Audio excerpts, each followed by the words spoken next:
गरुड़ पुराण सिंहावलोकन। नर श्रेष्ठ भगवान श्री नर नारायण और भगवती सरस्वती तथा व्यास देव को नमन करके पुराण की चर्चा करनी चाहिए। पुराण वाग्दम्य में गरुड़ पुराण का महत्वपूर्ण स्थान है, क्योंकि सर्वप्रथम परब्रह्म परमात्म प्रभु साक्षात भगवान विष्णु ने ब्रह्मादि देवताओं सहित देव देवेश्वर भगवान रुद्रदेव को सभी शास्त्रों में सारभूत तथा महान अर्थ बताने वाले इस गरुड़ महापुराण को सुनाया था। एक बार तीर्थ यात्रा के प्रसंग में सर्वशास्त्र परांगत शांत चित्त महात्मा सूत जी नैमिषारण्य में पधारे। वहां शौनकादि ऋषि मुनियों ने उनकी पूजा की और जिज्ञासा रूप में कुछ प्रश्न भी किए। प्रश्नों के समाधान में सूत जी ने गरुड़ महापुराण की कथा उन ऋषि महर्षियों को सुनाई। सूत जी ने ये कथा भगवान व्यास जी से सुनी थी। व्यास जी को ये कथा पितामह ब्रह्मा से प्राप्त हुई। वास्तव में मूल रूप से इस महापुराण को गरुड़ जी ने कश्यप ऋषि को सुनाया था। प्राचीन काल में पृथ्वी पर पक्षीराज गरुड़ ने तपस्या के द्वारा भगवान विष्णु की आराधना की, जिससे संतुष्ट होकर प्रभु ने अभिष्ट वर मांगने के लिए कहा। गरुड़ ने भगवान से निवेदन किया कि नागों ने मेरी माता विनता को दासी बना लिया है। हे देव, आप प्रसन्न होकर मुझे ये वरदान प्रदान करें कि मैं उनको जीतकर अमृत प्राप्त करने में समर्थ हो सकूं और मां को नागों की माता कद्रु की दासता से मुक्त करा सकूं। मैं आपका वाहन बनूं और नागों को निदीर्ण करने में समर्थ हो सकूं, तथा जिस प्रकार पुराण संहिता का रचनाकार हो सकूं वैसा ही करने की कृपा करें। भगवान श्री हरि ने पक्षीराज गरुड़ को ये अभिष्ट वरदान प्रदान किए तथा कहा कि आप अत्यंत शक्ति संपन्न होकर मेरे वाहन बनेंगे। विषयों के विनाश की शक्ति भी आपको प्राप्त होगी। मेरी कृपा से आप मेरे ही महात्म को कहने वाली पुराण संहिता का प्रणयन करेंगे। जैसा मेरा स्वरूप कहा गया है वैसा ही आप में भी प्रकट होगा। आपके द्वारा प्रणीत ये पुराण संहिता आपके गरुड़ नाम से लोक में प्रसिद्ध होगी। हे विनतासुत, जिस प्रकार देव देवों के मध्य में मैं ऐश्वर्य और श्री रूप में विख्यात हूं, उसी प्रकार हे गरुड़ सभी पुराणों में ये गरुड़ महापुराण भी ख्याति अर्जित करेगा। जैसे विश्व में मेरा कीर्तन होता है, वैसे ही गरुड़ नाम से आपका भी संकीर्तन होगा। हे पक्षी श्रेष्ठ, आप मेरा ध्यान करके उस पुराण का प्रणयन करें। भगवान के द्वारा ये वरदान दिए जाने के बाद इसी संबंध में कश्यप ऋषि के द्वारा पूछे जाने पर गरुड़ ने इसी पुराण को उन्हें सुनाया। कश्यप ने इस गरुड़ महापुराण का श्रवण करके गारुड़ी विद्या के बल से एक जले हुए वृक्ष को भी जीवित कर दिया था। गरुड़ ने स्वयं भी इसी विद्या के द्वारा अनेक प्राणियों को जीवित किया था। इस महापुराण के प्रारंभ में सर्ग वर्णन किया गया है। तदनंतर देवार्चन की विधियां प्रस्तुत की गई है। विष्णु पंजर स्तोत्र कहा गया है, जो जीवों के लिए अत्यंत कल्याणकारी है। इसके बाद भोग और मोक्ष को प्रदान करने वाले ध्यान योग का वर्णन किया गया है। मैं जगत का साक्षी, जगत का नियंता और परमानंद स्वरूप हूँ। जागृत, स्वप्न और सुषुप्ति, इन सभी अवस्थाओं में जगत का साक्षी होते हुए भी मैं इन अवस्थाओं से रहित हूँ। मैं ही तुरीय ब्रह्म और विधाता हूँ। मैं ही दृग्रूप अर्थात समस्त प्रपंच का दृष्टा, दृष्ट एवं दृष्टि हूँ। मैं ही निर्गुण, मुक्त, बुद्ध, शुद्ध, प्रबुद्ध, अजर, सर्वव्यापी, सत्य स्वरूप एवं शिव स्वरूप परमात्मा हूँ। इस प्रकार जो विद्वान इन परम पद परमेश्वर का ध्यान करता है, वे निश्चय ही ईश्वर का साम रूप प्राप्त कर लेता है। ये स्वयं श्री हरि भूत भावन भगवान शंकर से कहते हैं कि हे श्रुवत शंकर, आपसे ही इस ध्यान योग की चर्चा मैंने की है। जो व्यक्ति सदैव इस ध्यान योग का पाठ मनन चिंतन करता है वो विष्णु लोक को प्राप्त करता है। भगवान रुद्र जी पूछते हैं, हे प्रभु, मनुष्य किस मंत्र का जाप करके इस अथाह संसार सागर से पार हो सकता है? इस पर श्री हरि ने उत्तर दिया कि परब्रह्म परमात्मा नित्य परमेश्वर भगवान विष्णु की सहस्त्र नाम से स्तुति करने पर मनुष्य भव सागर को पार कर सकता है। इस क्रम से समस्त पापों का विनष्ट करने वाले विष्णु सहस्त्र नाम स्तोत्र को भगवान ने उन्हें सुनाया। ये विष्णु सहस्त्र नाम इस पुराण में प्रस्तुत है, जो अन्य विष्णु सहस्त्र नामों से भिन्न है। भगवान विष्णु की आराधना के बाद भगवान सूर्य की पूजा का भी वर्णन मिलता है। तदनंतर जीवों का उद्धार करने वाली पुण्य प्रदायिनी सर्वदेवमय मृत्युंजय पूजा का निरूपण हुआ है तथा मृत्युंजय जप की महिमा भी प्रस्तुत की गई है। ये मंत्र मृत्यु और दरिद्रता का मर्दन करने वाला है तथा शिव, विष्णु, सूर्य आदि सभी देवों का कारणभूत है। ओम जुम सह ये महामंत्र अमृतेश के नाम से कहा जाता है। इस मंत्र का जप करने से प्राणी संपूर्ण पापों से छूट जाता है और मृत्यु रहित हो जाता है, अर्थात मृत्यु के समान होने वाले उसके कष्ट दूर हो जाते हैं। भगवान मृत्युंजय श्वेत कमल के ऊपर बैठे हुए वरद हस्त तथा अभय मुद्रा धारण किए रहते हैं। तात्पर्य ये है कि उनके हाथ में एक अभय मुद्रा है और एक हाथ में वरद मुद्रा, दो हाथों में अमृत कलश है। इस रूप में अमृतेश्वर का ध्यान करने के साथ ही भगवान के वामांग में स्थित अमृत भाषिणी अमृता देवी का भी ध्यान करना चाहिए। देवी के दाएं हाथ में कलश और बाएं हाथ में कमल सुशोभित रहता है। इस महापुराण में प्राणेश्वरी विद्या का निरूपण किया गया है। सर्पों के विष हरने के उपाय तथा दुष्ट उपद्रवों को दूर करने के मंत्र दिए गए हैं। पंचवक्त्र पूजन, शिवार्चन विधि, भगवती त्रिपुरा तथा गणेश आदि देवों की पूजा विधि प्रस्तुत की गई है। भोग और मोक्ष प्रदान करने वाली श्री गोपाल की तथा भगवान श्रीधर विष्णु की पूजा का भी वर्णन किया गया है।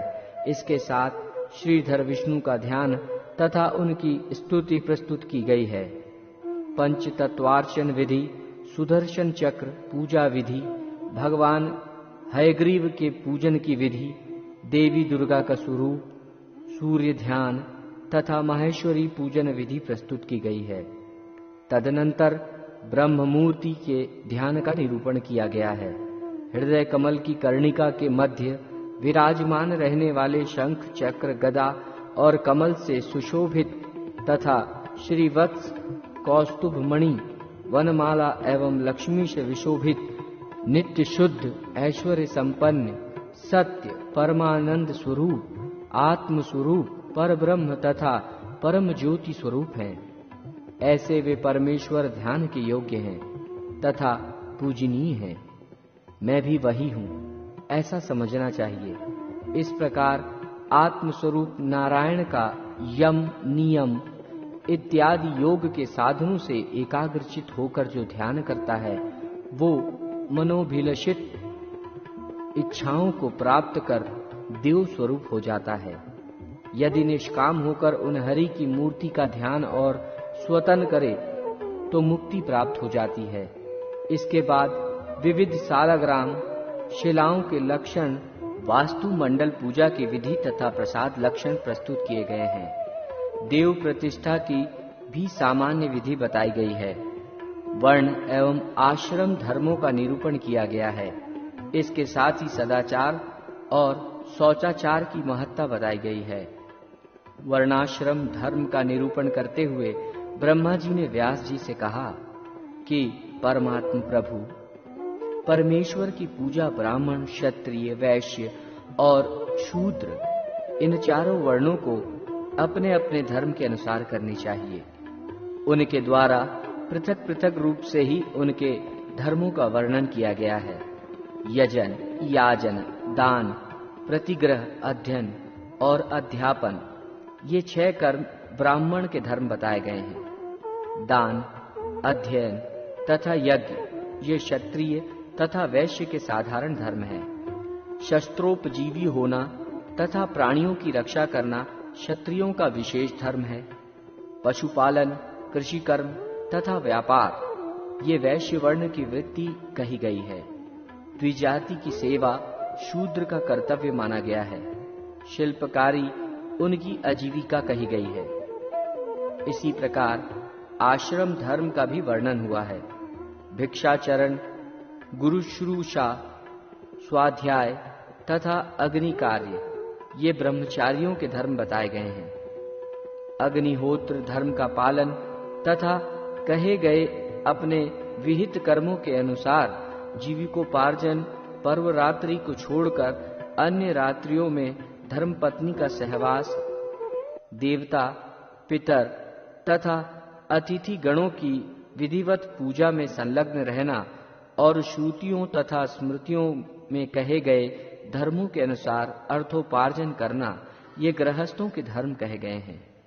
इसके साथ ही संस्कारों का भी वर्णन किया गया है, जिसके अनुसार गर्भाधान से लेकर मृत्यु पर्यंत के संस्कार बताए गए हैं। क्षत्रिय, ब्राह्मण और वैश्य बालकों के लिए उपनयन संस्कार की अनिवार्यता का दिग्दर्शन कराया गया है। गृहस्थाश्रम के धर्म में स्त्रियों के कर्तव्य का भी विवेचन हुआ है। स्त्रियों को अपने पति की आज्ञा का पालन करना चाहिए, यही उनका परम धर्म है। जिस घर में पति पत्नी के मध्य किसी प्रकार का विरोध नहीं होता, उस घर में धर्म, अर्थ और काम इस त्रिवर्ग की अभिवृद्धि होती है। जो स्त्री पति की मृत्यु के पश्चात अथवा उसके जीवित रहते हुए अन्य पुरुष का आश्रय नहीं लेती, वो इस लोक में यश प्राप्त करती है और अपने पतिव्रत के प्रभाव से परलोक में जाकर पार्वती के साहचर्य में आनंद प्राप्त करती है। अग्निहोत्र का पालन, पृथ्वी पर शयन, मृगचर्म का धारण, वन में निवास, दूध, मूल, फल तथा निवार का भक्षण, निषिद्ध कर्म का परित्याग, त्रिकाल संध्या, ब्रह्मचर्य का पालन और देवता तथा अतिथि की पूजा ये वानप्रस्थी का धर्म है। सभी प्रकार के आरंभों का परित्याग, भिक्षा से प्राप्त अन्न का भोजन, वृक्ष की छाया में निवास, अपरिग्रह, अद्रोह, सभी प्राणियों में समान भाव, प्रिय तथा अप्रिय की प्राप्ति में एवं सुख एवं दुख में समान स्थिति, शरीर की ब्रह्म और आंतरिक शुद्धता, वाणी में संयम, परमात्मा का ध्यान, सभी इंद्रियों का निग्रह, धारणा तथा ध्यान में तत्परता और भाव शुद्धि, ये सभी परिवारजक या सन्यासी के धर्म कहे गए हैं। इसके साथ ही अहिंसा, प्रिय और सत्य वचन, पवित्रता, क्षमा तथा दया सभी आश्रमों का और वर्णों का सामान्य धर्म कहा गया है।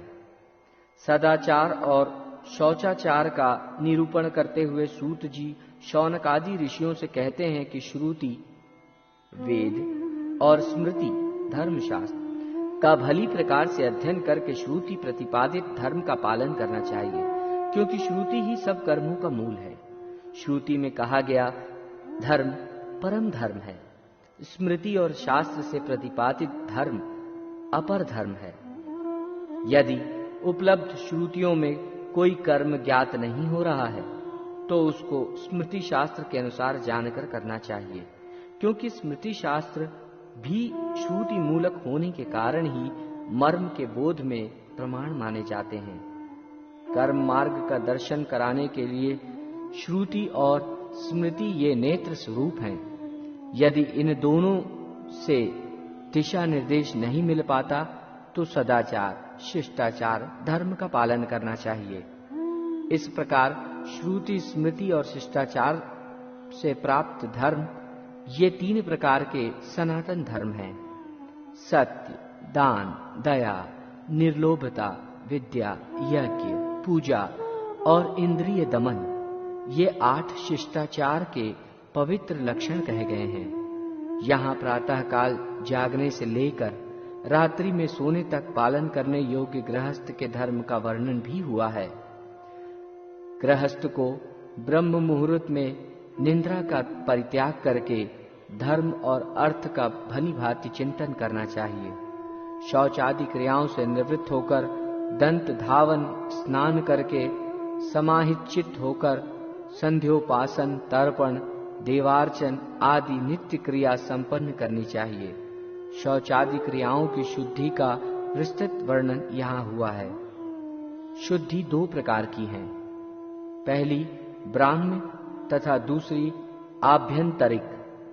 मिट्टी तथा जल से की जाने वाली ब्राह्म शुद्धि और भावों की शुद्धि आभ्यंतरिक शुद्धि मानी गई है। आचमन को शुद्धि का प्रमुख अंग माना गया है। दृष्ट और अदृष्ट दोनों प्रकार का हित संपादन होने के कारण प्रातः काल के स्नान की अत्यधिक प्रशंसा की गई है। शरीर अत्यंत मलिन है, उसमें स्थित 9 छिद्रों से सदैव मल निकलता रहता है। अतः प्रातः काल का स्नान शरीर की शुद्धि का हेतु, मन को प्रसन्न रखने वाला तथा रूप और सौभाग्य की वृद्धि करने वाला है। ये शोक और दुख का विनाशक है। गंगा स्नान की विशेष महिमा है। गंगा स्नान से सर्वविध पापों का नाश होता है। शास्त्रों में 3 करोड़ मंदेह नामक राक्षस माने गए हैं। वे दुरात्मा राक्षस सदैव प्रातः काल उदित हो रहे सूर्य देव को खा जाने की इच्छा रखते हैं। अतः सूर्य देव से पूर्व स्नान करके संध्योपासन कर्म नहीं करना सूर्य देव का ही घातक है। जो लोग यथाविधि स्नान कर यथाधिकार संध्योपासन करते हैं, वे मंत्र से पवित्र किए गए अनल रूपी अर्ध से उन मंदेह नामक राक्षसों को जला देते हैं। दिन और रात का जो संधि काल है, वही संध्या काल होता है। ये संध्या काल सूर्योदय से पूर्व 2 घड़ी पर्यंत रहता है। जो उपासक प्रातः काल नित्य गायत्री मंत्र का जप करता है, वो कमल पत्र की भांति पाप से संलिप्त नहीं होता। इस संसार में 8 मंगल हैं: ब्राह्मण, गौ, अग्नि, हिरण्य, घृत, सूर्य, जल और राजा। सदैव इनका दर्शन और पूजन करना चाहिए तथा यथासाध्य अपने दाहिने करके ही चलना चाहिए। माता, पिता, गुरु, भ्राता, प्रजा, दीन, दुखी, आश्रित जन, अभ्यागत, अतिथि और अग्नि, ये पौष्य वर्ग कहे गए हैं। पौष्य वर्ग का भरण पोषण करना स्वर्ग का प्रशस्त साधन है। अतः मनुष्य को पौष्य वर्ग का पालन पोषण प्रयत्न पूर्वक करना चाहिए। इस संसार में उसी व्यक्ति का जीवन श्रेष्ठ है जो बहुतों के जीवन का साधन बनता है, अर्थात बहुतों का पालन पोषण करता है। जो मात्र अपने भरण पोषण में लगे रहते हैं, वे जीवित रहते हुए भी मरे हुए के समान हैं, क्योंकि अपना पेट कुत्ता भी पालता है। व्यवहार में अर्थ का अत्यधिक महत्व है। अर्थ उन्हें ही कहते हैं जो हमारे सभी कार्यों की संपन्नता में अनिवार्य रूप से उपयोगी हो। इसी दृष्टि से सभी रत्नों की निधि पृथ्वी, धान्य, पशु, स्त्रियां आदि अर्थ माने जाते हैं। इस तरह अर्थ का महत्व होने पर भी इसके उपार्जन में संयम आवश्यक है। शास्त्र सम्मत विधि से अर्जित धन के लाभांश से सभी लोगों को पितृगण, देवगण तथा ब्राह्मणों की पूजा करनी चाहिए। ये संतुष्ट होकर धनोपार्जन से अज्ञानवश हुए दोष को निसंदेह शांत कर देते हैं। विद्या, शिल्प, वेतन, सेवा, गौरक्षा, व्यापार, कृषि, वृत्ति, भिक्षा और व्याज, ये 10 जीवन व्यापन के साधन हैं। नित्य, नैमित्तिक, काम्य, क्रीडांग, मलापर्षण, मार्जन, आचमन और अवगाहन, ये 8 प्रकार के स्नान बताए गए हैं। प्रातः काल पूजा पाठ आदि धार्मिक कृत्य के लिए स्नान किया जाता है, उसी को नित्य स्नान कहा गया है। चांडाल, शवनिष्ठा तथा रजस्वला आदि के स्पर्श के बाद जो स्नान किया जाता है वो नैमित्तिक कहलाता है। पुष्प आदि नक्षत्रों से जो स्नान किया जाता है उसे काम्य स्नान कहते हैं।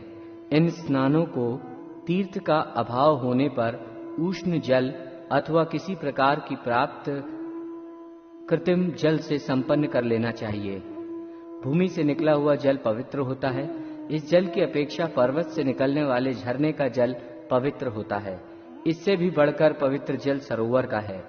उसकी अपेक्षा नदी का जल पवित्र है। नदी के जल से तीर्थ जल श्रेष्ठ है। इन सभी जलों की अपेक्षा गंगा का जल परम पवित्र है। गंगा के श्रेष्ठतम जल से जीवन पर्यंत किए गए पापों का विनाश शीघ्र हो जाता है।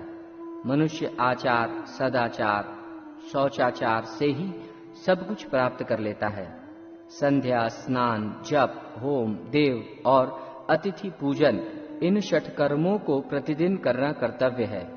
पंच महायज्ञों में अध्ययन और अध्यापन, ब्रह्म यज्ञ, तर्पण, पितृयज्ञ, होम देव यज्ञ, बलि वैश्व देव, भूत यज्ञ तथा अतिथि का पूजन मनुष्य यज्ञ है। गृहस्थ को दिन का यथा योग्य 5 विभाग करके पितृगण, देवगण की अर्चा और मानवोचित कार्य करना चाहिए। जो मनुष्य अन्न दान करके सर्वप्रथम ब्राह्मण को भोजन कराकर अपने मित्रगणों के साथ स्वयं भोजन करता है, वह देह त्याग के बाद स्वर्गलोक के सुख का अधिकारी बन जाता है। अभ्यक्ष भक्षण, चोरी और अगम्यागमन करने से व्यक्ति का पतन हो जाता है। सदाचार एवं धर्म का पालन करने वाला अधिकारी मनुष्य साक्षात केशव विष्णु ही माना गया है। कलयुग में दान धर्म का विशेष महत्व है। सतपात्र में श्रद्धा पूर्वक किए गए अर्थ का प्रतिपादन दान कहलाता है। इस लोक में ये दान भोग अथवा परलोक में मोक्ष प्रदान कराने वाला है। मनुष्य को चाहिए कि वह न्यायपूर्वक अर्थ का उपार्जन करे, क्योंकि न्यायपूर्वक उपार्जित अर्थ का ही दान भोग सफल होता है।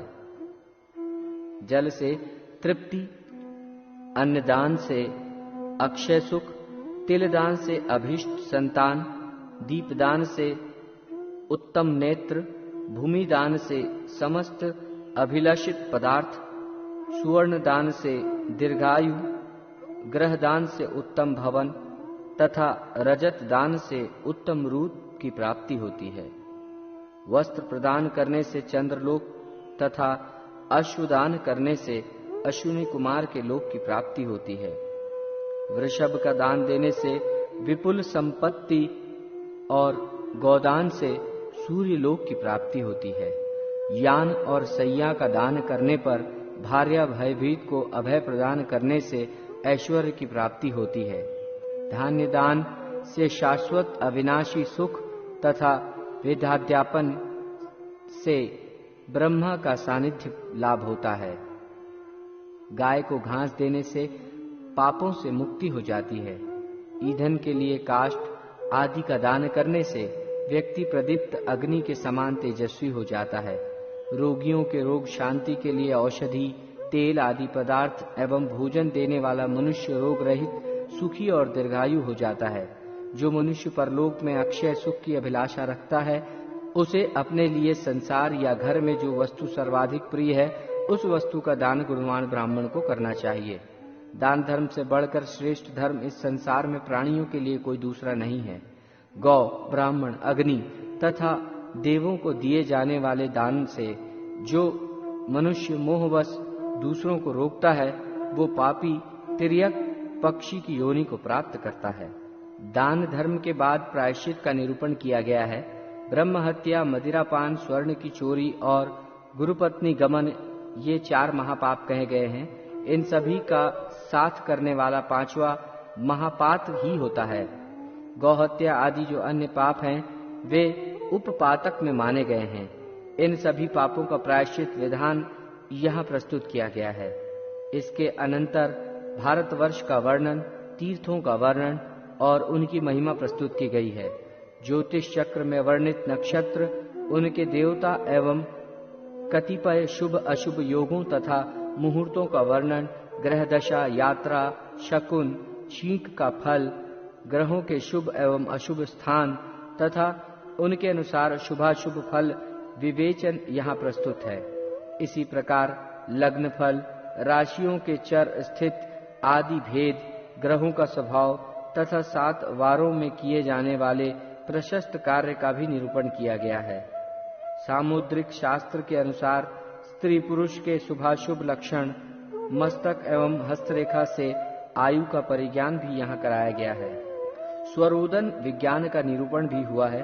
तिथि, नक्षत्र आदि व्रतों का निरूपण, चातुर्मास्य व्रत का निरूपण, शिवरात्रि व्रत कथा तथा व्रत विधान, एकादशी महात्म आदि प्रस्तुत किया गया है। इसके अतिरिक्त सूर्यवंश, चंद्रवंश का वर्णन, भविष्य के राजवंश का वर्णन किया गया है।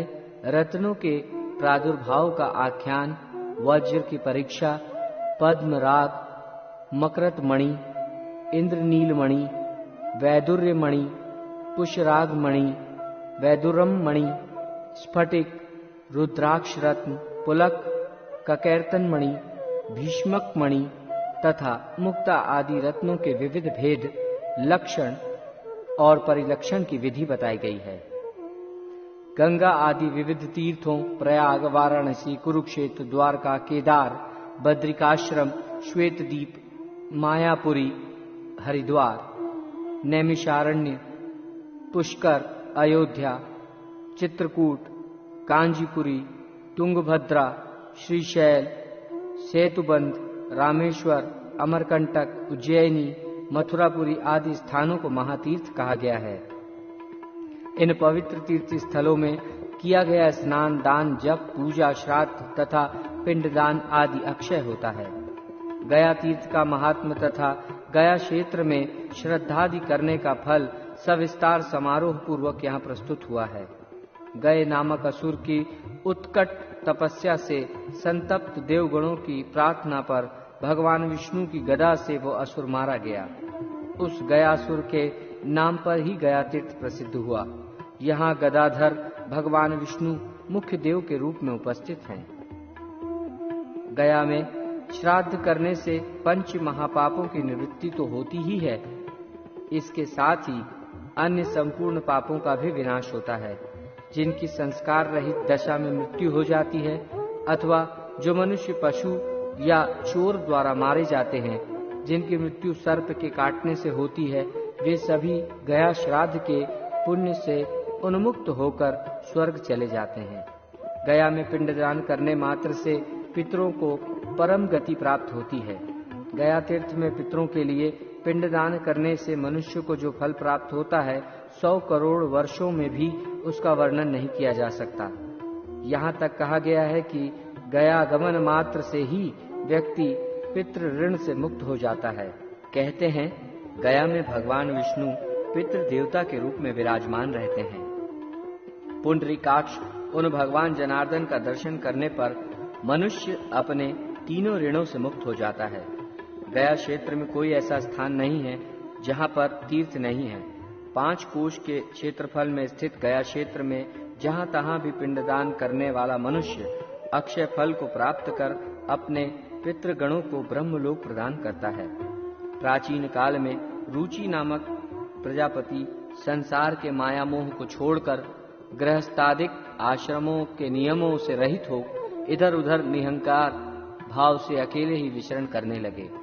ये देखकर उनके पितृजनों ने उन्हें गृहस्थाश्रम की महिमा बताते हुए पानी ग्रहण संस्कार को स्वर्ग एवं मोक्ष प्राप्ति का हेतु बताया, क्योंकि गृहस्थ समस्त देवताओं, पितरों, ऋषियों और याचकों की पूजा करके उत्तम लोक को प्राप्त करता है। रुचि ने भी पितरों से अपनी शंकाएं प्रस्तुत की। इसका पितरों ने समुचित उत्तर देते हुए गृहस्थाश्रम के धर्म पालन के लिए रुचि से आग्रह किया। रुचि भी दुविधा में आ गए और उन्होंने तपस्या द्वारा ब्रह्मा को प्रसन्न किया। ब्रह्मा के निर्देश से ऋषि रुचि ने नदी के एकांत तट पर पितरों का तर्पण कर उन्हें संतृप्त किया और पितरों की स्तुतियों से आराधना की। पितृजनों ने संतुष्ट हो प्रकट होकर रुचि को मनोरमा पत्नी तथा पुत्रादि की प्राप्ति करने का वरदान दिया और ये भी कहा कि जो मनुष्य भक्ति पूर्वक इस स्तुति से हम पितरों को संतुष्ट करेगा, उससे प्रसन्न होकर हम लोग उसे उत्तम भोग, आत्म विषयक उत्तम ज्ञान, आयु आरोग्य तथा पुत्र पौत्रादि प्रदान करेंगे। अतः कामनाओं की पूर्ति चाहने वाले श्रद्धालुओं को निरंतर इस स्रोत से पितरों की स्तुति करनी चाहिए। तदनंतर द्रव्य शुद्धि एवं कर्म विपाक प्रायश्चित विधान, शांत पान, कृच्छु, पराक तथा चांद्रायणादि व्रतों के विविध स्वरूपों को दर्शाया गया है। इसके साथ ही ऋषि, महर्षि तथा देवताओं द्वारा प्रतिपादित नीति शास्त्र का विवेचन किया गया है, जो सभी के लिए हितकर तथा पुण्य, आयु एवं स्वर्गवादि को प्रदान करने वाला है। जो मनुष्य धर्म, अर्थ, काम और मोक्ष इस पुरुषार्थ चतुष्षष्टि की सिद्धि चाहता है, उसे सदैव सज्जनों की ही संगति करनी चाहिए। दुर्जनों के साथ रहने से इस लोक तथा परलोक में हित संभव नहीं है। दूसरों की निंदा, दूसरों का धन ग्रहण, पराई स्त्री के साथ परिहास तथा पराये घर में निवास कभी नहीं करना चाहिए। मनुष्य को दुर्जनों के संग का परित्याग कर साधु जनों की संगति करनी चाहिए और दिन रात पुण्य का संचय करते हुए नित्य अपनी अनित्यता का स्मरण रखना चाहिए। नरक में निवास करना अच्छा है, किंतु दुष्चरित्र के घर में वास करना उचित नहीं है। नरकवास के कारण पाप विनष्ट हो जाते हैं, किंतु दुष्चरित्र के घर में निवास करने से पाप विनष्ट नहीं होते। जो बाल्यावस्था में विद्याध्ययन नहीं करते, फिर युवावस्था में कामातुर होकर यौवन तथा धन को नष्ट कर देते हैं, वे वृद्धावस्था में चिंता से जलते हुए शिशिर काल में कुहासे से झुलसने वाले कमल के समान संतप्त जीवन व्यतीत करते हैं। इसके बाद राजनीति का वर्णन किया गया है। राजा को सत्यपरायण तथा धर्मपरायण होना चाहिए। जो धार्मिक राजा गौ ब्राह्मण के हित में रत रहता है, वही जितेंद्रिय राजा प्रजा के पालन में समर्थ हो सकता है। जो राजा शास्त्र सम्मत तथा युक्त युक्त सिद्धांतों का उल्लंघन करता है, वो निश्चित ही इस लोक तथा परलोक दोनों में नष्ट हो जाता है। सत्य के पालन से धर्म की रक्षा होती है। सदा अभ्यास करने से विद्या की रक्षा होती है। मार्जन के द्वारा पात्र की रक्षा होती है और शील के द्वारा कुल की रक्षा होती है। सत्य पालन रूपी सुचिता, मन शुद्धि, इंद्रिय निग्रह, सभी प्राणियों में दया और जल के प्रक्षालन, ये 5 प्रकार के शौच माने गए हैं। जिसमें सत्य पालन की शुचिता है, उसके लिए स्वर्ग की प्राप्ति दुर्लभ नहीं है। जो मनुष्य सत्य संभाषण ही करता है, वो अश्वमेध यज्ञ करने वाले व्यक्ति से बढ़कर है। जिस व्यक्ति ने एक बार भी हरि इन 2 अक्षरों से युक्त शब्द का उच्चारण कर लिया, वो अपने कटि प्रदेश में परिकर बांधकर मुक्ति प्राप्त करने के लिए तैयार रहता है। ऐसा मनुष्य मोक्ष का अधिकारी होता है। इस प्रकार मनुष्य को उन्नति के पथ पर ले जाने वाले नीति से युक्त कल्याणकारी वचनों का संग्रह इस महापुराण में प्राप्त होता है, जिसे ग्रहण कर मानव शाश्वत सुखानुभूति से लाभान्वित हो सकता है। तदनंतर भगवान के विभिन्न अवतारों की कथा तथा पवित्रता महात्म्य में ब्राह्मण पत्नी अनुसूया एवं भगवती सीता के पतिव्रत का आख्यान मिलता है। रामचरित्र वर्णन, हरिवंश वर्णन तथा महाभारत की कथा और बुद्ध आदि अवतारों की कथा का वर्णन भी यहाँ प्राप्त होता है। इसके बाद आयुर्वेद का प्रकरण प्रारंभ होता है। भगवान धन्वंतरी प्रोक्त संपूर्ण आयुर्वेद को अष्टांग आयुर्वेद कहा गया है। ये अर्थवेद का उपवेद है। शारीरिक, मानसिक तथा आगंतुक इस प्रकार से व्याधियां 3 प्रकार की कही गई हैं।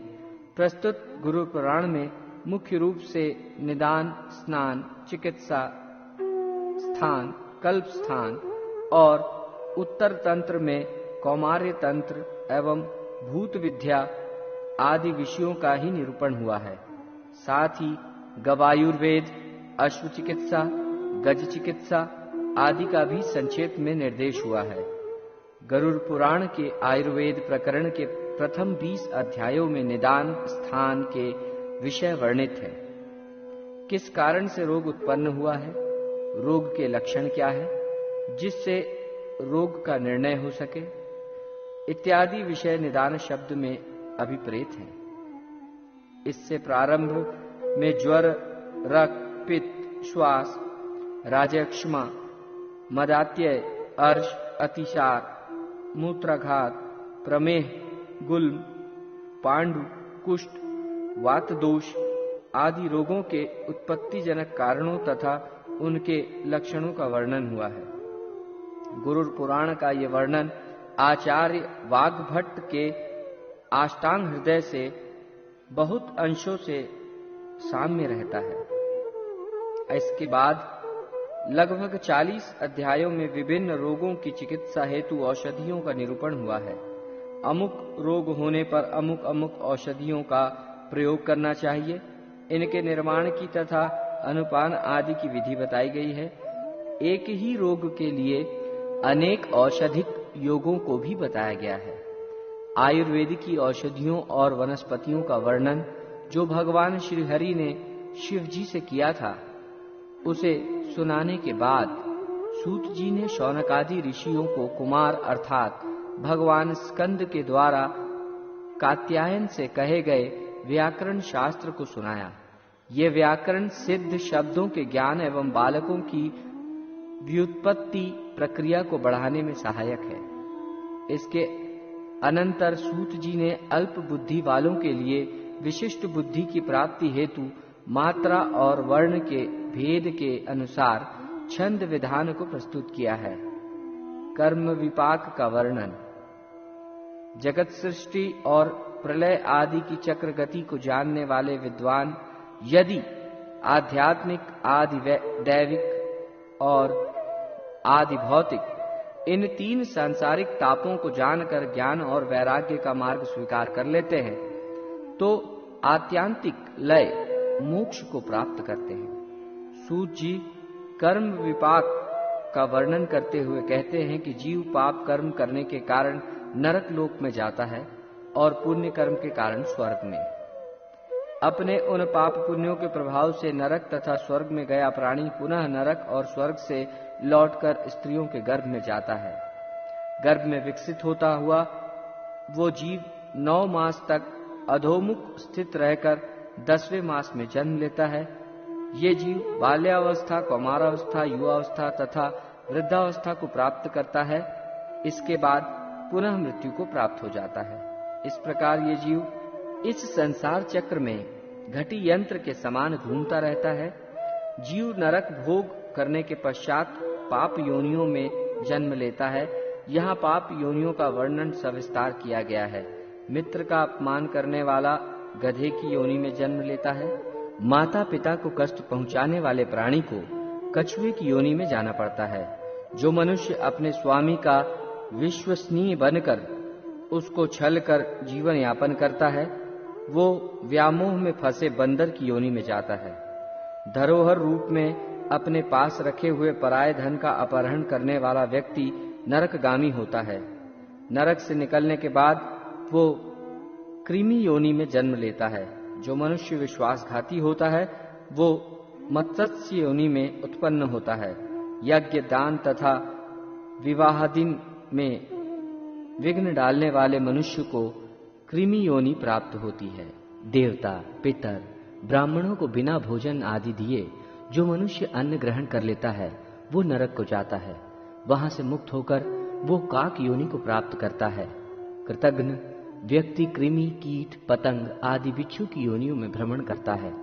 दूसरों की निंदा करना, कृतघ्नता, दूसरों की मर्यादा को नष्ट करना, निष्ठुरता, अत्यंत घृणित व्यवहार में अभिरुचि, पर स्त्री के साथ सहवास करना, पराय धन का अपहरण करना, अपवित्र रहना, देवों की निंदा, मर्यादा के बंधन को तोड़कर अशिष्ट व्यवहार करना, कृपणता तथा मनुष्यों का हनन, ये सब नरक भोगकर जन्म लिए हुए मनुष्यों का लक्षण कहा गया है। प्राणियों के प्रति दया, सद्भावपूर्ण वार्तालाप, परलोक के लिए सात्विक अनुष्ठान, सत्कार्यों का निष्पादन, सत्य धर्म का पालन, दूसरों का हित चिंतन, भक्ति की साधना और वेदों में प्रामाण्य बुद्धि, गुरु देवर्षि और सिद्धीर्षियों की सेवा, साधु जनों द्वारा बताए गए नियमों का पालन, सत्य क्रियाओं का अनुष्ठान तथा प्राणियों के साथ मैत्री भाव, ये स्वर्ग से आए मनुष्यों के लक्षण हैं। जो मनुष्य योग शास्त्र द्वारा बताए गए यम नियम आदि अष्टायोग के साधन से सत्य ज्ञान को प्राप्त करता है, वो आत्यंतिक फल मोक्ष का अधिकारी बन जाता है। महायोग का वर्णन। सूत जी ने यहाँ समस्त अंगों सहित महायोग का वर्णन किया है। ये महायोग मनुष्यों को भोग और मोक्ष प्रदान करने में श्रेष्ठतम साधन है। महामति, भगवान दत्तात्रेय ने राजा अलर्क से कहा था, हे राजन, ममता ही दुख का मूल है और ममता का परित्याग ही दुख से निवृत्ति का उपाय है। अहंकार अज्ञान रूपी महातरु का अंकुर है। पाप मूलक आपातमरणीय सुख शांति के लिए ये अज्ञान रूपी महातरु पैदा हुआ है। जो लोग ज्ञान रूपी कुल्हाड़ी से अज्ञान रूप महावृक्ष को काटकर वे परब्रह्म में लीन हो जाते हैं, तदनंतर ब्रह्म रस को प्राप्त कर उसका भली भांति पान करके प्राज्ञ पुरुष नित्य सुख एवं परम शांति को प्राप्त करते हैं। जो लोग माया पाश से आबद्ध हैं, वे सभी नित्य नैमित्तिक ही कार्य करते हैं और उसी में अंत तक लगे रहते हैं। इस कारण उन्हें परमात्मा का ऐक्य प्राप्त नहीं होता। जो पुनः इस संसार में जन्म लेते हैं, जो अज्ञान से मोहित हैं, वे ज्ञान योग प्राप्त करके अज्ञान से मुक्त हो जाते हैं। उसके बाद वो जीवन मुक्त योगी न कभी मरता है, न कभी दुखी होता है, न रोगी होता है, न संसार के किसी बंधन से आबद्ध होता है, न वो पापों से युक्त होता है, न तो नरक यातना का ही दुख भोगना पड़ता है और न उसे गर्भवास में जाना पड़ता है। वो स्वयं अपव्यय नारायण स्वरूप हो जाता है। इस प्रकार की अनन्य भक्ति से वो योगी भोग और मोक्ष प्रदान करने वाले भगवान नारायण को प्राप्त कर लेता है। ध्यान, पूजा, जप, स्तोत्र, व्रत, यज्ञ और दान के नियमों का पालन करने से मनुष्य के चित्त की शुद्धि होती है। चित्त शुद्धि से ज्ञान प्राप्त होता है तथा इससे जन्म मरण के बंधन से मुक्ति भी मिलती है।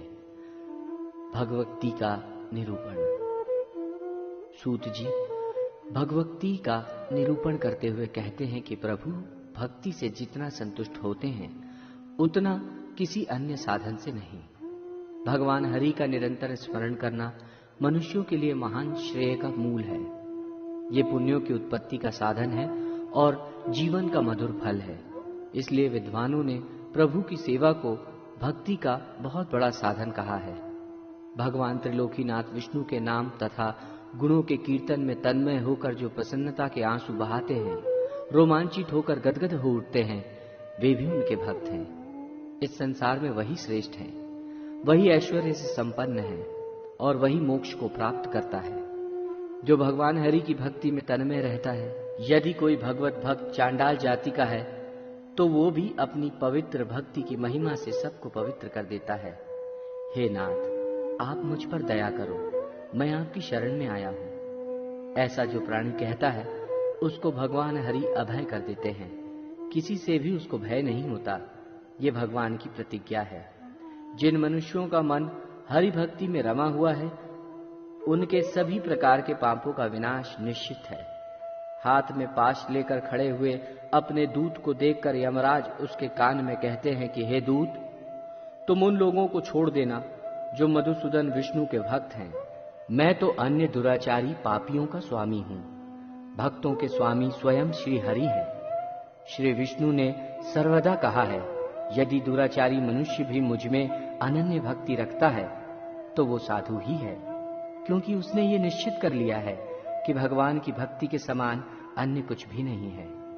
भगवान हरि में जिस मनुष्य की भक्ति रहती है उसके लिए धर्म, अर्थ और काम, इस त्रिवर्ग का कोई महत्व नहीं है, क्योंकि परम सुख रूप मुक्ति उसके हाथ में ही सदा रहती है। इस संसार रूपी विष वृक्ष के अमृत के समान दो फल हैं। एक फल है भगवान केशव की भक्ति और दूसरा फल है उनके भक्तों का सत्संग। नाम संकीर्तन की महिमा का वर्णन करते हुए सूत जी कहते हैं कि मुक्ति के कारण भूत, अनादि, अनंत, अज, नित्य, अव्यय और अक्षय भगवान विष्णु को जो व्यक्ति नमन करता है वो समस्त संसार के लिए नमस्कार के योग्य हो जाता है। स्वप्न में भी भगवान नारायण का नाम लेने वाला मनुष्य अपनी अक्षय पाप राशि को विनष्ट कर देता है। यदि कोई मनुष्य जागृत अवस्था में परात्पर प्रभु का नाम लेता है तो फिर उसके विषय में कहना ही क्या। हे कृष्ण, हे अच्युत, हे अनंत, हे वासुदेव, आपको नमस्कार है। ऐसा कहकर जो भक्ति भाव से विष्णु को प्रणाम करते हैं वे यमपुरी में नहीं जाते। सूर्य के उदित हो जाने पर जैसे अंधकार विनष्ट हो जाता है, वैसे ही हरि का नाम संकीर्तन करने से प्राणियों के पाप समूह का विनाश हो जाता है। सूत जी कहते हैं कि सभी शास्त्रों का अवलोकन करके तथा पुनः पुनः विचार करने पर एक ही निष्कर्ष निकलता है कि मनुष्य को सदैव नारायण का ध्यान करना चाहिए। इस लोक और परलोक में प्राणियों के लिए जो दुर्लभ है, जो अपने मन में भी नहीं सोचा जा सकता, वो बिना मांगे ही ध्यान मात्र करने से भगवान मधुसूदन प्रदान कर देते हैं। पाप कर्म करने वालों की शुद्धि का ध्यान के समान अन्य कोई साधन नहीं है। ये ध्यान पुनर्जन्म देने वाले कारणों को भस्म करने वाली योगाग्नि है। भगवान का भक्त अनासक्त भाव से यदि अपने सभी कर्मों को विष्णु के चरणों में समर्पित करता है तो उसके कर्म साधु हो या असाधु बंधन कारक नहीं होते। इसके अनंतर श्री सूत जी भगवान शिव द्वारा कही गई नारसिंह स्तुति का वर्णन करते हैं। इसके साथ ही कलामृत स्तोत्र का भी वर्णन किया गया है, जो देवर्षि नारद के पूछने पर शिव जी ने कहा था। तदनंतर मार्कंडेय मुनि के द्वारा कहे गए मृत्यु को निवारण करने वाले इसके बाद प्राणियों को सब कुछ प्रदान करने वाले अच्युत स्तोत्र का वर्णन किया गया है। ये स्तोत्र देवर्षि नारद के पूछने पर ब्रह्मा जी ने कहा था। सूत जी ने इस स्तोत्र की अत्यधिक महिमा का वर्णन किया है। आचार कांड के अंत में ब्रह्म ज्ञान और शंग योग, आत्मज्ञान तथा गीता सार का निरूपण किया है। जीव का अंतिम लक्ष्य मुक्ति है। ये मुक्ति जीव को तभी प्राप्त होती है जब ये पुर्यष्टक तथा त्रिगुणात्मिका प्रकृति का परित्याग कर देता है। जीव को मुक्ति प्राप्त करने के लिए प्रकृति से स्वयं को अलग करना अनिवार्य है। इसके लिए शब्द आदि विषयों के प्रति अनासक्त होना आवश्यक है। प्राणायाम, जप, प्रत्याहार, धारणा, समाधि और ध्यान, ये 6 योग के साधन हैं। इंद्रिय संयम से पाप क्षय और पाप क्षय से देव प्रीति सुलभ होती है। देव प्रीति मुक्ति एवं मुक्ति साधन की ओर उन्मुख होने के लिए प्रथम एवं अनिवार्य साधन है। आत्मज्ञान। भगवान नारद जी कहते हैं, कर्मों से भवबंधन और ज्ञान होने से जीव की संसार से मुक्ति हो जाती है। इसलिए आत्मज्ञान का आश्रय करना चाहिए। जो आत्मज्ञान से भिन्न ज्ञान है उसे अज्ञान कहा जाता है। जब हृदय में स्थित सभी कामनाएं समाप्त हो जाती हैं, तब जीव निसंदेह जीवन काल में ही अमृत प्राप्त कर लेता है। वस्तु मात्र का सार ब्रह्म ही है। तजोरूप ब्रह्म को एक अखंड परम पुण्य रूप समझना चाहिए। जैसे अपनी आत्मा सबको प्रिय है, वैसे ही ब्रह्म सबको प्रिय है, क्योंकि आत्मा ही ब्रह्म है। सभी तत्वज्ञ ज्ञान को सर्वोच्च मानते हैं। इसलिए चित्त का आलंबन बोध स्वरूप आत्मा ही है। ये आत्मविज्ञान है। ये पूर्ण है, शाश्वत है। जागते, सोते तथा सुषुप्तावस्था में प्राप्त होने वाला सुख पूर्व सुख रूप ब्रह्म का ही एक शूद्र अंश समझना चाहिए। हे नारद, मैं अनंत हूँ, हमारा ज्ञान भी अनंत है। मैं अपने में पूर्ण हूं, आत्मा के द्वारा अनुभूत, अतः सुख में मैं ही हूं। सात्विक, राजस और तामस गुण से संबंधित भावों में मैं ही नित्य परे रहता हूं। मैं शुद्ध हूं, अमृत स्वरूप हूं, मैं ही ब्रह्म हूं। मैं प्राणियों के हृदय में प्रज्वलित वो ज्योति हूं जो दीपक के समान उनके अज्ञान रूपी अंधकार को विनष्ट करती रहती है। यही आत्मज्ञान की स्थिति है। गीता सार। गीता सार का वर्णन करते हुए भगवान नारद जी से कहते हैं, हे नारद, आत्म कल्याण ही परम कल्याण है। उस आत्मज्ञान से उत्कृष्ट और कुछ भी नहीं है। आत्मा देह रहित रूप आदि से हीन इंद्रियों में अतीत है। मैं आत्मा हूं। संसार आदि संबंध के कारण मुझे किसी प्रकार का दुख नहीं है। जैसे आकाश में विद्युत अग्नि का प्रकाश होता है, वैसे हृदय में आत्मा के द्वारा आत्मा प्रकाशित होती है। यम, नियम, आसन, प्राणायाम, प्रत्याहार, ध्यान, धारणा और समाधि, ये अष्टांग योग मुक्ति के लिए कहा गया है। शरीर, मन और वाणी को सदा सभी प्राणियों की हिंसा से निवृत्त रखना चाहिए, क्योंकि अहिंसा ही परम धर्म है और उसी से परम सुख मिलता है। सदा सत्य और प्रिय वचन बोलना चाहिए, कभी भी अप्रिय सत्य नहीं बोलना चाहिए। प्रिय मिथ्या वचन भी नहीं बोलना चाहिए। चोरी से या बलपूर्वक दूसरे के द्रव्य का अपहरण करना स्तेय है। स्तेय कार्य चोरी कभी भी नहीं करनी चाहिए, क्योंकि अस्तेय चोरी न करना ही धर्म का साधन है। आपत्ति काल में भी इच्छा पूर्वक द्रव्य का ग्रहण न करना ही अपरिग्रह है। यदीक्षा लाभ तथा अनायास प्राप्ति से संतुष्ट होना ही संतोष है। ये संतोष ही सभी प्रकार के सुख का साधन है। मन और इंद्रियों की जो एकाग्रता है वही परम तप है। कर्म, मन और वाणी से हरि की स्तुति, नाम स्मरण, पूजा आदि कार्य और हरि के प्रति निश्चला भक्ति को ही ईश्वर का चिंतन कहा जाता है। अपने शरीरगत वायु का नाम प्राण है। उस वायु के निरोध को प्राणायाम कहा जाता है। इंद्रियां असत चरणों में विचरण करती है, उनको विषयों से निवृत्त करना चाहिए। मूर्त और अमूर्त ब्रह्म चिंतन को ध्यान कहा जाता है। योगारंभ के समय मूर्तिमान और अमृत रूप में हरि का ध्यान करना चाहिए।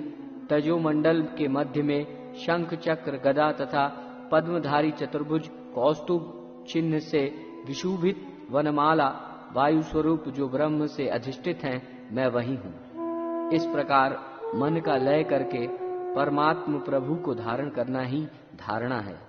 मैं ही ब्रह्म हूँ और ब्रह्मा ही मैं हूँ। इस प्रकार अहम और ब्रह्म पदार्थ का तादात्म्य रूप ही समाधि है। ब्रह्म गीता का सार तत्व वर्णन करते हुए भगवान कहते हैं कि ये सिद्ध ही परमात्मा है। उसी परमात्मा से आकाश, आकाश से वायु, वायु से अग्नि, अग्नि से जल तथा जल से पृथ्वी की उत्पत्ति हुई है, जो इस जगत प्रपंच की भी जन्मदात्री है। जागृत, स्वप्न तथा सुषुप्ति की अवस्थाओं से परे वो ब्रह्म अपने निर्गुण स्वभाव में ही रहता है। उस क्रियाशील शरीर के साथ रहने तथा न रहने की स्थिति में भी वो नित्य शुद्ध स्वभाव वाला ही है। उसमें कोई विकृति नहीं आती है। मुमुक्षु के अंतःकरण के कैवल्य अर्थात उस परमात्मा के साक्षात्कार की अवस्था आ जाती है। अतः मोक्षार्थी को उस स्थिति में जीवात्मा के विषय में विचार कर उसको शरीर से पृथक समझना चाहिए, क्योंकि आत्म तत्व को शरीर से अतिरिक्त न मानने पर ब्रह्म तत्व से साक्षात्कार करने में अनेक बाधाएं आती हैं। अतः उन बाधाओं को दूर करना अपेक्षित है। ब्रह्म को नित्य शुद्ध, बुद्ध, सत्य तथा अद्वैत कहा जाता है। ये आत्म तत्व परम ज्योति स्वरूप है। ये चिदानंद है। ये सत्य, ज्ञान और अनंत है। यही तत्वमसि है, ऐसा वेदों का भी कथन है। मैं ब्रह्मा हूं। सांसारिक विषयों से जो परे रहता है, मैं वही निर्लिप्त देव हूं। मैं तो वही अनादि देवी देवेश्वर परब्रह्म ही हूं, जिसके आदि और अंत का ज्ञान किसी को भी नहीं है। यही गीता का सार है। इसको सुनकर मनुष्य ब्रह्म में लीन हो सकता है, अर्थात उसे जीवन मुक्ति प्राप्त हो सकती है। गरुड़ पुराण का महत्व। आचार कांड के अंतिम अध्याय में गरुड़ पुराण का महत्व वर्णित है। भगवान श्री हरि भूत भावन रुद्र से कहते हैं कि मैंने गरुड़ पुराण का सार भाग आपको सुना दिया, जो भोग एवं मोक्ष प्रदान करने वाला है। ये विद्या, यश, सौंदर्य, लक्ष्मी और आरोग्य आदि का कारक है। जो मनुष्य इसका पाठ करता है या सुनता है, वो सब कुछ जान लेता है और अंत में उसका परम कल्याण हो जाता है। जिस व्यक्ति के घर में ये महापुराण रहता है, उसको इसी जन्म में सब कुछ प्राप्त हो जाता है। इस महापुराण को पढ़ने एवं सुनने से मनुष्य को धर्म, अर्थ, काम और मोक्ष, इन चारों पुरुषार्थों की सिद्धि हो जाती है। जो मनुष्य इस पुराण के एक भी श्लोक का पाठ करता है, उसकी अकाल मृत्यु नहीं होती है। पक्षी श्रेष्ठ गरुड़ जी के द्वारा कहा गया ये महापुराण धन्य है। ये सबका कल्याण करने वाला है। धर्मकांड प्रेतकल्प। धर्मकांड में सर्वप्रथम भगवान श्री नारायण को नमस्कार किया गया है। तदनंतर देवक्षेत्र नैमिषारण्य में शौनकादि श्रेष्ठ मुनिगण सूत जी महाराज से प्रश्न करते हैं कि कुछ लोगों का कहना है कि शरीरधारी जीव एक शरीर के बाद दूसरे शरीर का आश्रय ग्रहण करता है, जबकि दूसरे विद्वानों का कहना है कि प्राणी को मृत्यु के पश्चात यमराज की यातनाओं का भोग करने के बाद दूसरे शरीर की प्राप्ति होती है। इन दोनों में क्या सत्य है, ये बताने की कृपा करें। सूत जी महाराज प्रश्न को सुनकर प्रसन्न होते हैं और इस प्रकार कथा का वर्णन करते हैं। एक बार विनीता पुत्र गरुड़ के हृदय में इस ब्रह्मांड के सभी लोगों को देखने की इच्छा हुई। अतः हरि नाम का उच्चारण करते हुए उन्होंने पाताल, पृथ्वी तथा स्वर्ग आदि सभी लोगों का भ्रमण किया। पृथ्वीलोक के दुख से अत्यंत दुखित एवं अशांत चित्त होकर वे पुनः वैकुंठ लोक वापस आ गए।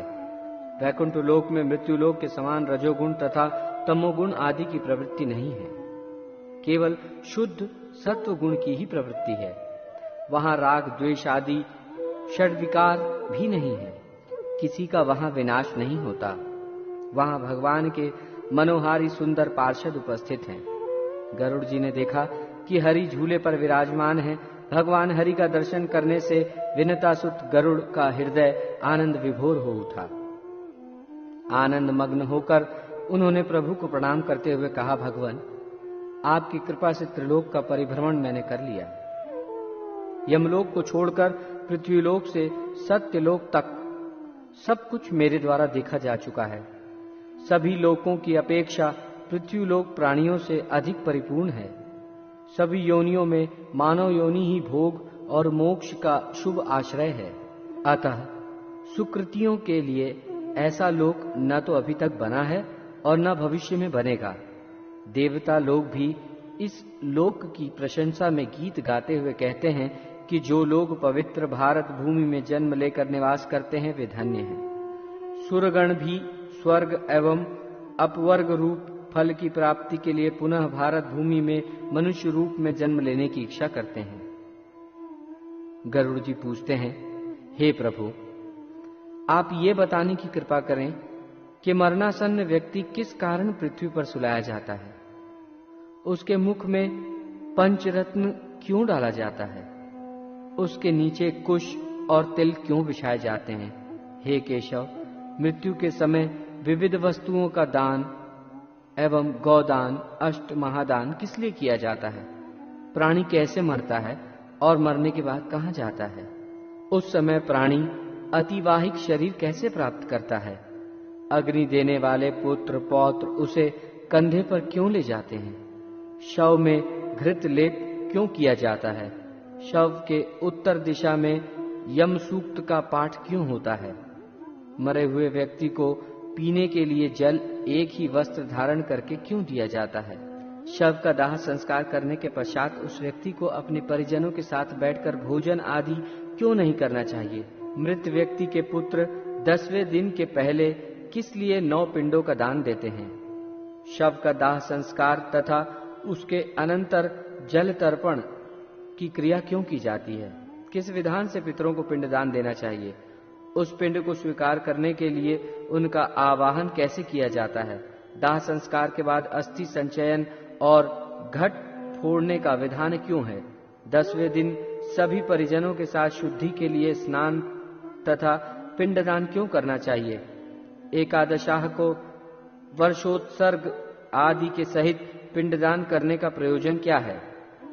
13वें दिन पददान आदि क्यों किया जाता है? वर्ष पर्यंत 16 श्राद्ध क्यों किए जाते हैं? हे प्रभु, मनुष्य का ये शरीर अनित्य है और समय आने पर ही वो मरता है, किंतु मैं उस छिद्र को नहीं देख पाता हूं जिससे जीव निकल जाता है। प्राणी अपने जीवन काल में पुण्य और पाप जो भी करता है, नाना प्रकार के दान करता है, वे सब शरीर के नष्ट हो जाने पर उसके साथ कैसे चले जाते हैं? मरे हुए प्राणी के लिए सपिंडीकरण क्यों होता है? इस कृत्य में प्रेत पिंडी का मिलन किसके साथ किस विधि से होना चाहिए, इसे आप बताने की कृपा करें। जो मनुष्य पापी, दुराचारी अथवा हतबुद्धि है, मरने के बाद वे किस स्थिति को प्राप्त करते हैं? जो पुरुष आत्मघाती, ब्रह्म हत्यारा, स्वर्ण आदि की चोरी करने वाला, मित्रादि के साथ विश्वासघात करने वाला है, उस महापातकी का क्या होता है?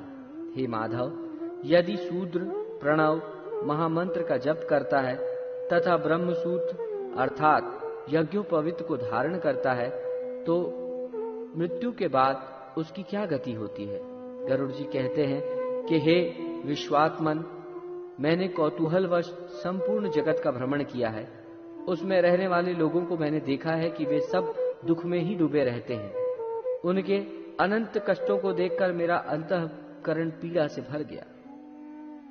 स्वर्ग में दैत्यों की शत्रुता से भय है, पृथ्वीलोक में मृत्यु और रोग आदि से तथा अभिष्ट वस्तु से वियोग से लोग दुखी हैं। पाताल लोक में रहने वाले प्राणियों, नाग आदि को मेरे से भय दुख बना रहता है। हे प्रभु, आपके इस वैकुंठ धाम के अतिरिक्त अन्यंत्र किसी भी लोक में ऐसी निर्भयता नहीं दिखाई देती। काल के वशीभूत इस जगत की स्थिति स्वप्न की माया के समान असत्य है। उसमें भी इस भारतवर्ष में रहने वाले लोग बहुत से दुखों को भोग रहे हैं। मैंने देखा है कि उस देश के मनुष्य राग, द्वेष तथा मोह आदि के आकंठ में डूबे हुए हैं। इस देश में कुछ लोग अंधे हैं, कुछ टेढ़ी दृष्टि वाले हैं, कुछ दृष्ट वाणी वाले हैं, कुछ लूले हैं, कुछ लंगड़े हैं, कुछ काणे हैं, कुछ बहरे हैं, कुछ गूंगे हैं, कुछ कोड़ी हैं, कुछ अधिक रोम वाले हैं, कुछ नाना रोम से घिरे हैं, कुछ आकाश कुसुम की तरह नितांत मिथ्याभिमान से चूर हैं। उनके विचित्र दोषों को तथा उनकी मृत्यु को देखकर मेरे मन में जिज्ञासा उत्पन्न हो गई कि ये मृत्यु क्या है? इस भारतवर्ष में ये कैसी विचित्रता है? ऋषियों से मैंने पहले ही इस विषय में सामान्यतः यह सुन रखा है कि जिसकी विधि पूर्वक वार्षिक क्रियाएं नहीं होती है, उसकी दुर्गति होती है। फिर भी प्रभु, इसकी विशेष जानकारी के लिए मैं आपसे पूछ रहा हूं। हे उपेंद्र, मनुष्य की मृत्यु के समय उसके कल्याण के लिए क्या करना चाहिए? कैसा दान देना चाहिए? मृत्यु और शमशान भूमि तक पहुंचने की कौन सी विधि अपेक्षित है? चिता में शव को जलाने की क्या विधि है? तत्काल अथवा विलंब से उस जीव को कैसे दूसरी देह प्राप्त होती है? यमलोक को जाने वाले के लिए वर्ष पर्यंत कौन सी क्रियाएं करनी चाहिए? दुर्बुद्धि अर्थात दुराचारी व्यक्ति की मृत्यु होने पर उसका प्रायश्चित क्या है? पंचकादि में मृत्यु होने पर पंचक शांति के लिए क्या करना चाहिए? हे देव, आप मेरे ऊपर प्रसन्न हो। आप मेरे इस संपूर्ण भ्रम को विनष्ट करने में समर्थ हैं। मैंने आपसे ये सब लोक मंगल की कामना से पूछा है, मुझे बताने की कृपा करें।